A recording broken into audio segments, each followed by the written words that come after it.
Alright, mga absat, nandito na naman tayo kay Professor Antonio Contreras, isang PhD sa Political Science. Kaya ito, pakinggan natin, mga absat.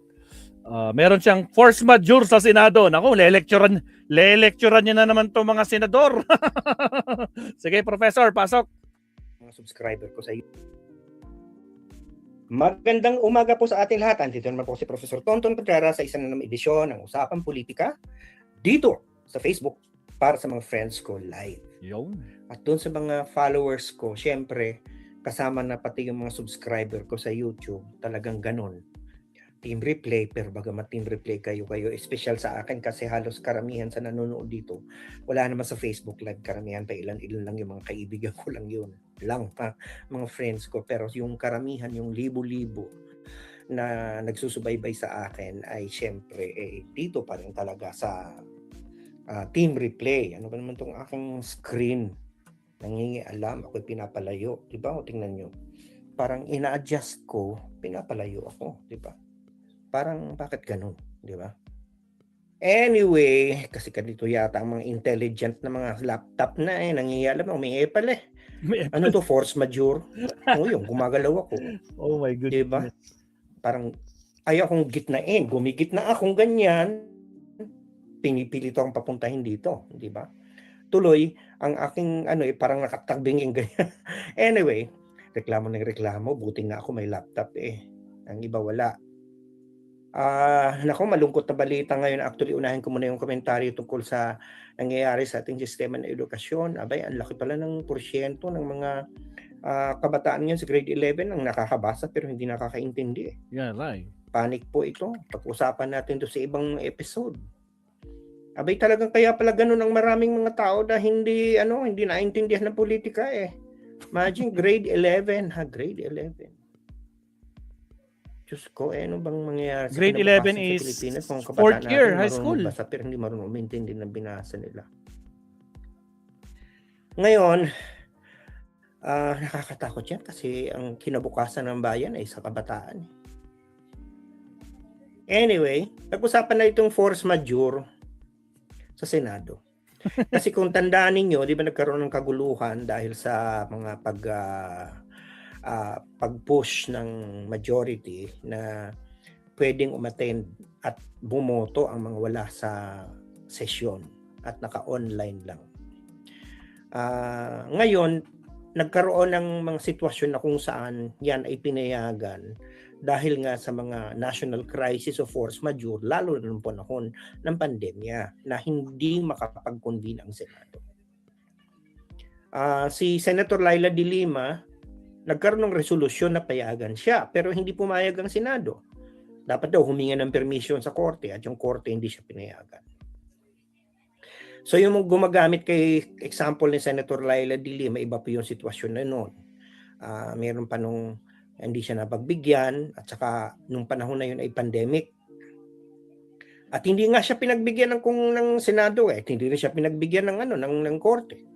Pero ngayon ito pinupost ni Marcoleta. Parang alam naman natin kung saan to daang nung dahilan nito Huwag na tayong maglokohan dito, di ba? Ito ay para lang mapagbigyan si Senator Bato de la Rosa na maka-attend. Nagtatago nga yung tao Ngayon kung si Senator Jinggoy Estrada ma-arrest na rin ngayong weekend. Mamaya. Dahil as we speak. Ma-arresto mamaya. Naku po. Arrest sa kanya at siya ay makulong. Non-bailable yung plunder case. Hindi rin ganun kadali na maka-attend siya kasi kailangan pa, sabi nga ng mga abogado, hindi naman yan call ng Senado call yan ng korte kung papayagan siyang umattend. Kasi pag nakakulong ka nga, bawal ka nga magka-cellphone bawal ka nga mag-laptop may cellphone, laptop, hindi ka pwede. Paano ka maka-attend online? Di ba yung ibang mga nakakulong hindi nabibigyan ng pribilehyo yung ganun, di ba? Bakit si Senator Estrada kung pagbibigyan, kung nakakulong siya? Ganun pa man, meron ng president. Di ba si Senator Laila de Lima humiling noon sa korte na payagan siyang umattend ng session. Hindi siya pinayagan. Hindi siya pinayagan. Diba? Ngayon, itong si Senator Robin Padilla, ang napakatalino nating senador. Napakatalino, senador. At Professor, alam mo ba kahapon yun doon sa post niya, meron siyang 81,000 reaction. 81,000 reaction yun ha. Ewan ko lang yun, baka 90,000 na. Kahapon to ha, 24 hours ago. 81,000 reaction. 74 doon, pinagtatawanan si Robin Hood. In short, more than 90% pinagtatawanan yung post ni Robin Hood. Diyan, sa force majeure na yan. Umiral na naman ng katalinuhan ni Robin Hood. Ang sabi niya, Oh. hindi ba daw force majeure ang giyera sa Middle East? Hindi ba daw force majeure yung krisis sa ekonomiya? Parang hindi ba yung ibig sabihin ng force majeure eh? Ang force majeure, ito yung mga hindi mo maiiwasan. Talagang, kunyari nagkabagyo, nagkaulan, nagkaroon ng calamity. Grabe naman si Ardayan. Pero yung, at saka ang apektado nito yung entire Senate, hindi lang yung isang tao. Hindi ba? Kunyari, may event ka, hindi natuloy, kasi binagyo, force majeure yun. Ibig sabihin yung entire event ang hindi natuloy. Pero hindi pwede naman mag-convene ang Senado, ikaw lang hindi pwede maka-attend. Anong force majeure mo? Yung sarili mong convenience. Di ba? Bakit pa tayo? Kaming mga ordinaryong mga empleyado. Di ba? Meron pang mga kailangan mga kahit na bumabagyo na, umuulan na, papasok ka pa rin. Pero yun nga, minsan nagko-call na mag-work from home, pero lahat yun, hindi lang isa. Tama. Hindi lang isa, lahat ang pwede mag-work from home. Agree. So yung buong Senado ang kailangan mag-work from home, pero yung isang tao lang na may sesyon naman, di ba? Kami, for example sa UP, nung mahal ang gasolina, o kanya napakainit, hindi lang isang tao na ikaw, Dr. Contreras, ikaw ang pwedeng mag-work from home. Hindi lahat pwede mag-work from home. Di ba? Yung mga may mga basic skeleton force lang ang hindi kailangan, lalo na yung mga kailangan ng urgent services. Pero, yun na available to everyone. And it's not at all, parang lahat dahil yung entire university ang magsasara. Eh, ang Senado, hindi naman sarado. Agree. Pwede naman mag-session. Si Bato lang ang wala, tsaka si Jinggoy. Diba? Ano ba ang pribilehyo nito mga taong ito na tayo mga ordinaryong mamamayan ay wala? Nakaka-disturb eh. Yung selectivity. Tapos i-misinterpret pa, i-disrupt pa, i-distort pa ang ibig sabihin ng force majeure ng isang senador. Na parang ang force majeure, pag daw may giyera sa Middle East, force majeure yun. Parang, teka muna. Di lahat tayo, hindi na kailangan mag-work from, dahil may giyera sa Middle East, mag-work from home na tayo lahat. Di ba? Ba't pribilehyo lang yan ni Senator Bato de la Rosa? Aminin na kasi ninyo. Tama. May agenda sila. Senator Robin Padilla, Senator Marcoleta, huwag na tayo magpatumpik-tupik dito. Huwag nyo naman gawing tanga ang lahat ng mga tao. Maaring mga DDS na iba, pwede nyong maluko. Pero hindi lahat ng tao katulad nila na bulag sa pananampalataya. Ang masasabi lang natin dito, kaya yun ginagawa dahil ang mayorya ninyo ay napaka-tenuous ng hold. Kasi di ba nagbilangan tayo, 13 sila, 11 ang minority. Doon sa 13, hindi nakaka-attend sa Bato de la Rosa, di 12. Wala nang quorum. Kung hindi umattend ang 11 senador ng minorya, hindi makakapagsesyon ang Senate. Lalo na kapag nahuli na si Jinggoy Estrada, di 11 na lang sila, di 11-11. Tabla. Di lalo nang hawak ng may minorya nga ang minority, pero may power sila. Kasi pag hindi, kailangan they have to rely on the minority to join them so that there could be a meeting. Worse, kapag si Joel Villanueva ay nakulong na din. Hindi ba? O kaya si Rodante Marcoleta, mga plunder case ay puro yun unavailable. Wala na, ubos sila, ubos. 4 na sila o 3. Di from 13, baka maging 9 na lang sila o 10. 9 to 10. So, 11 ang natirang minorya. Yung 13 nila, dahil bawas na si Bato, at kung sakaling ma-arrest na si Jinggoy at anytime soon baka ma-arrest na rin si Joel Villanueva, yun lang 3 muna. Huwag na natin isama si Marcoleta at si Chis Escudero at si Robin Padilla dahil si Robin Padilla may kaso din ngayon. an obstruction of justice, although alam ko available. Grabe ka naman, Professor. Huwag mo naman pinamumukha sa mga garapatang. Huwag mo pinamumukha sa mga garapatang. May kaso silang 10. 10 silang may kaso. Hindi lang yung 13. 10 sa kanila may mga kaso, Professor. O, sa mga DDS, sino yung 10 yon?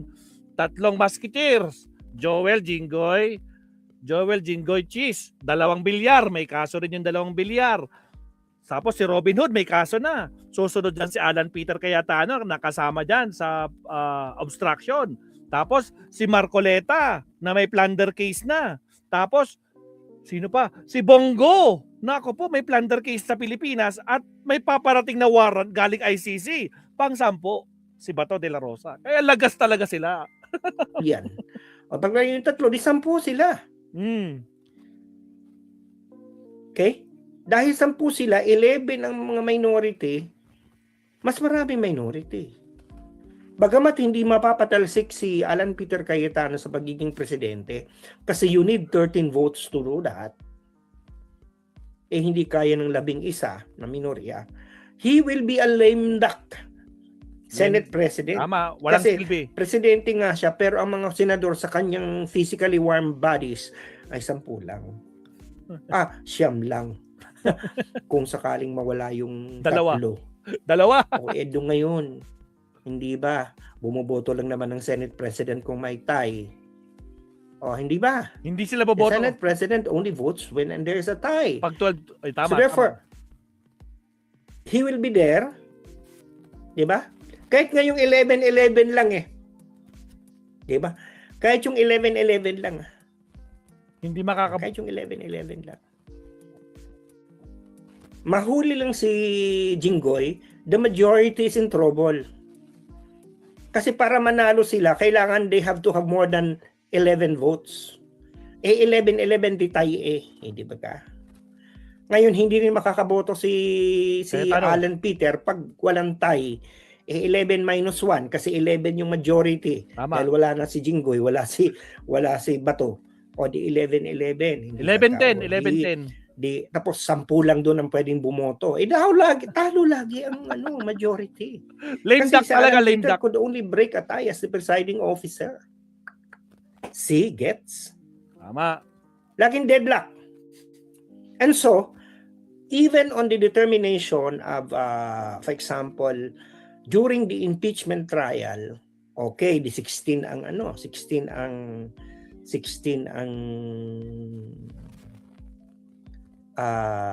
kailangan para ma-impeach. 16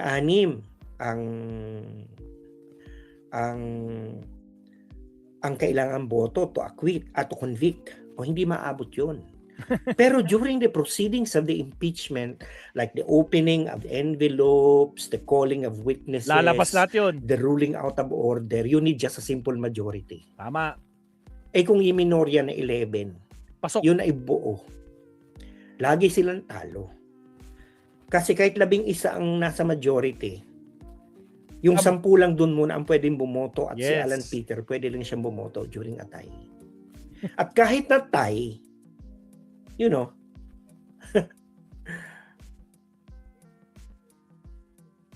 talagang delikado tong mangyayari sa Senate natin. Right? Hindi pwedeng mag-tie pala pag 11-11 kasi si Alan Peter boboto lang siya. 10-11 at 10-11, Professor. tie. 10-11. See? 10 lang sila. You know what I'm Pang 11 saying? Kaya siguro sila ngayon naghihikahos na makaboto kahit wala sa Senado. Dahil they are in trouble. Nararamdaman na nila. Kaya pati yung force majeure gustong palitan ang definition. Ang Senado ang force. Sabi pa nga ni Robin Hood, kasi may El Nino. May La Nina, kaya kailangan force majeure. Napakatalinong Robin Hood. El Nino daw, force majeure. Ay, alaklag kamote. Force majeure ngayon Kung merong disaster ngayon, Tragis. merong kalamidad ngayon, ang Senado ang kalamidad. Ang Senado ang force majeure. Ang Senado ang disaster sa ngayon under Alan Peter. Agoy. Binabastos na talaga natin ng institusyon na kung saan gumalaw ang mga higanting katulad ni Salonga, ni Tanyada, Miriam. di ba, ni Senator Miriam Defensor Santiago. ni Recto, ni Claro Recto, di ba? Arturo Tolentino, Jovito Salonga. Yung mga Di ba? Ginalawan niya ng mga higante ng politika ng tama, Pilipinas. mga mabibigat na senador. Tapos ngayon ganito na lang ang nangyayari. Ay, nako. Tapos ang senador mo, napakatalinong Robin Hood. Diyos ko Lord. Nakalulungkot. Ay, O, grabe. sige na. Sana nakapagturos yung kaisipan, na-plus ko yung mga puso at napabaga akong panahon nyo sa buhay, napabago ang mga panahon nyo sa buhay, kahit sa usapang politika lang, kahit konti lang. Dahil sabi sa akin ng Lasal, teach mind, touch heart, and transform lives. At sana nakapagsilbi ako sa bayan dahil sabi sa akin ng UP, serve the people. Alright. Ganun talaga. Lagi magsisilbi sa bayan. Maraming salamat, Professor Antonio. Bakit mo naman dinurog ulit si Robin Hood at saka si Alan Peter? Kawawa naman sila. Guys, shoutout sa 500 plus live viewers, 135 pa lang yung like natin. Like naman tayo dyan, mga kakapsat. Ang gaganda ng mga guest speaker ni Maestro ngayon. No? Napakalaman ng ating mga natututunan. At saka, talaga nag-enjoy tayo talagang kwad na eh. At least, buti na nga lang, hindi tayo kung DDS. No? Kasi pag DDS talaga, kapit to ko. Tingnan nyo yung pinalabas ko kahapon, di ba? Pinapalabas ng mga DDS. May TRO na daw galing sa Supreme Court. May TRO na daw. Naglabas ng vlog kahapon, may TRO na daw. Fake news talaga tong mga garapatang to. Second to the last tayo. Puntahan naman natin si Attorney Enzo. Na-miss ko si Attorney. Countdown muna tayo. Here we go!